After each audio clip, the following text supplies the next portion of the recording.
If I were to ask you which are the most recognized companies in Europe, many of you would probably think of Shell, Volkswagen, Maersk, or Nestle. Now, could you tell me what all these companies have in common? The answer is that they all come from Northern Europe. Shell, for example, was founded in the Netherlands and is now headquartered in London. Volkswagen is not only the German automotive giant, but also the company with the highest turnover in Europe. The logistics company Maersk, whose logo you will find on thousands of ships, is from Denmark. And Nestle, the queen of food, is from Switzerland. The point is that the Northern European nations have enormous business and industrial power compared to their southern counterparts. In fact, according to Fortune magazine, of the 100 largest companies on the continent, only 13 belong to countries that could be considered Southern European, such as Spain and Italy. And pay attention because the differences don't end there. The northern countries are much wealthier than those of the south, to the point that nations such as Norway have double the GDP per capita of others such as Greece. And all this, not to mention the very high levels of unemployment in places like Spain and Greece, where rates can be up to 3 times higher than in Germany or the United Kingdom. The division between Northern and Southern Europe is omnipresent, but pay attention because it goes much further. It turns out that if we look within the countries themselves, we see that the same pattern is repeated. Italy's Alpine regions are more developed than the Mediterranean. In fact, Milan, the main northern city, is more prosperous than Rome, the country's capital. And with this in mind, now comes the million-dollar question. What on earth is it that makes the South synonymous with poverty? How long has this difference existed? What role do religion or history play in this matter? Today on Visualeconomik, we tell you all about it.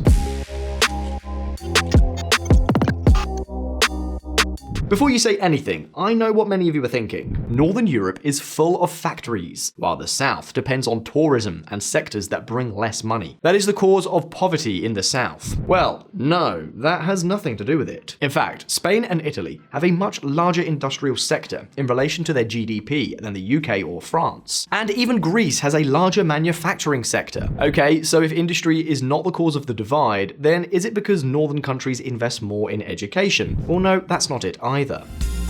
The rate of university graduates in Cyprus or Spain exceeds that of Denmark, Germany, and the Netherlands.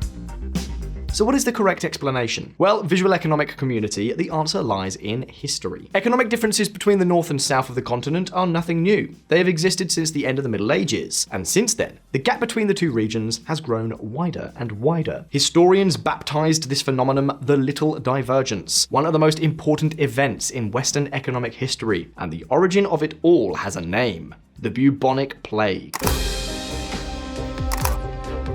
Yes, that's right, the bubonic plague. The fact that an Italian is poorer than a German these days is partly due to a plague that happened 700 years ago. I know, it sounds like a crazy theory, but the bubonic plague transformed European politics and its economy. The pandemic killed approximately 30% to 60% of the European population. In other words, the number of available workers plummeted. The feudal lords ran out of manpower. And what did it all mean? Well, salaries increased. In places like Florence, wages went up between 20 to 30%. The rich had to pay a lot to get scarce labor. It would be something like what happens now with programmers. There are very few, but all the companies want them. And in the end, they stay with the ones that pay the most. Ironically, the plague favored the lower classes who survived, were able to save, and had greater economic independence from the rich. And do you know what? These lower classes, thanks to their savings, formed a new social class, the bourgeoisie.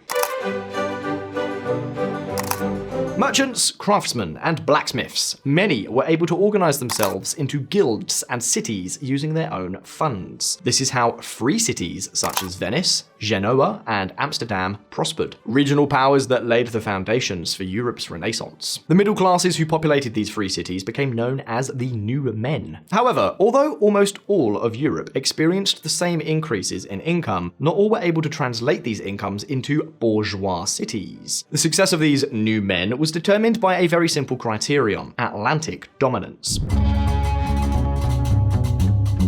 Since the arrival of the Spanish on the American continent in 1492, the Atlantic Ocean replaced the Silk Road as Europe's main trade route. Cities better connected to the ocean, such as London and Amsterdam, experienced demographic and economic growth, while European regions such as Italy went into decline. And I know what you're thinking. What about Spain and Portugal? Didn't cities like Seville and Lisbon grow as much as their northern counterparts? The answer is no. While the northern territories deployed increasingly massive merchant fleets to dominate Atlantic trade, the kingdoms of of the Iberian Peninsula stagnated. The question is, why? What prevented the South from deploying its commercial vessels and developing its economies? The answer lies in one of the leitmotifs of this channel: institutions.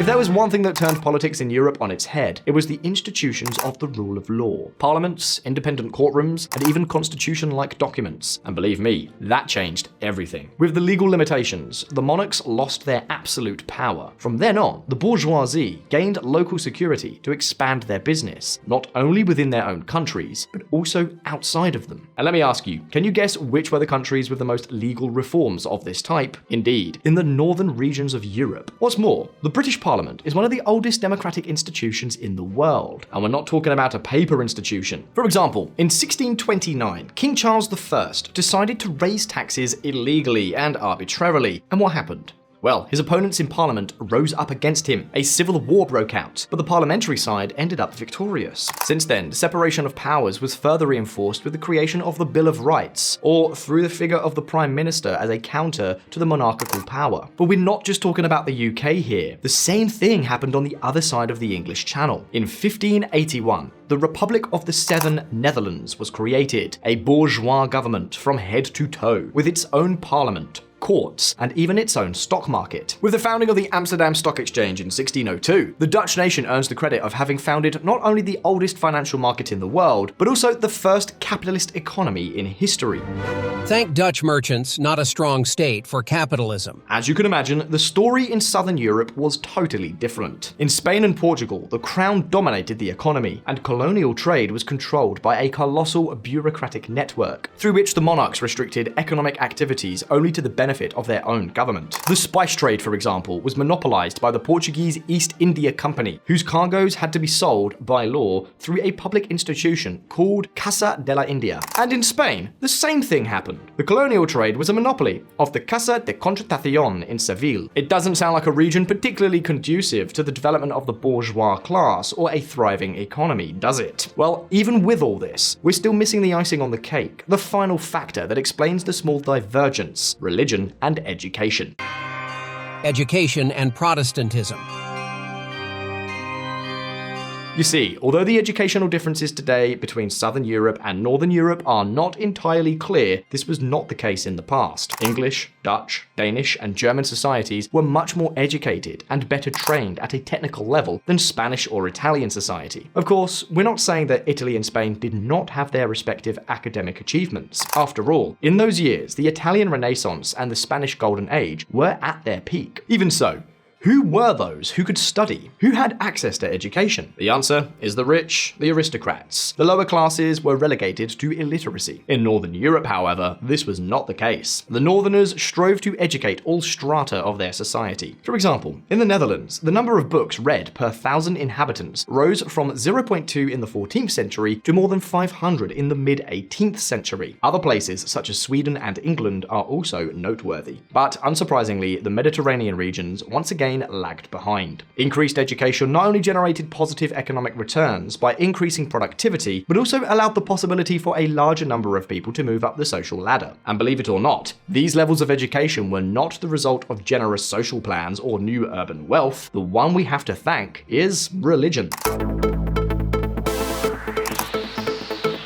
During the 16th century, Europe was divided between Catholics and Protestants, and there was one thing that changed everything: the translation of the Holy Scriptures from Latin into the common language. The Protestants wanted the Bible to be allowed to be translated, and furthermore, they wanted the people to be able to read and interpret it for themselves. As you can imagine, the Catholic Church was not at all amused at having its total monopoly on interpreting the Scriptures taken away from it, and so the two religious branches fell into endless conflict. As a result, while in Catholic countries, those who attempted to translate or interpret the Bible were persecuted, in Protestant countries, they were encouraged to educate as many people as possible. And where were the Protestants located? Indeed, in places like Sweden, the United Kingdom, or the Netherlands, northern regions that established massive literacy and compulsory education programs. In fact, the first country on the continent to establish a system of compulsory education was Denmark, which had a Lutheran majority, where as early as 1539, laws were created obliging each city city to have a minimum number of schools. Virtually no Catholic majority country reached the literacy rates of the Protestant powers of the continent, and this gap remained until the 20th century. Not even France, with its centralized administration and economic might, was able to overcome the tiny Protestant German states. So, what was the outcome? With more people having access to training, there was also an increase in the number of people who were able to engage in trade, crafts, or finance. In other words, the power and independence of the already well-known bourgeoisie was expanded, which inevitably translated into a great economic takeoff. Be that as it may, these are just a few theories that could explain the divergence between the South and the North. Economic history is not always an exact science, but we have certainly learned some interesting things today. On the one hand, the bubonic plague increased wages and savings, which in turn led to the creation of the middle class. The areas with more contact and freedom with Atlantic trade had more economic advantages. And finally, the Protestant Reformation lit the fuse of literacy in Northern Europe. But now, having seen all these theories, what do you think? Can you think of other reasons for the differences between Northern and Southern Europe? Do you agree with the reasons we have given in this video? Don't forget to let us know down in the comments below. If you like this video, you can let us know by hitting the like button. And if you're interested in supporting the channel, subscribe and follow us on social media. Take care, and I'll see you in the future video.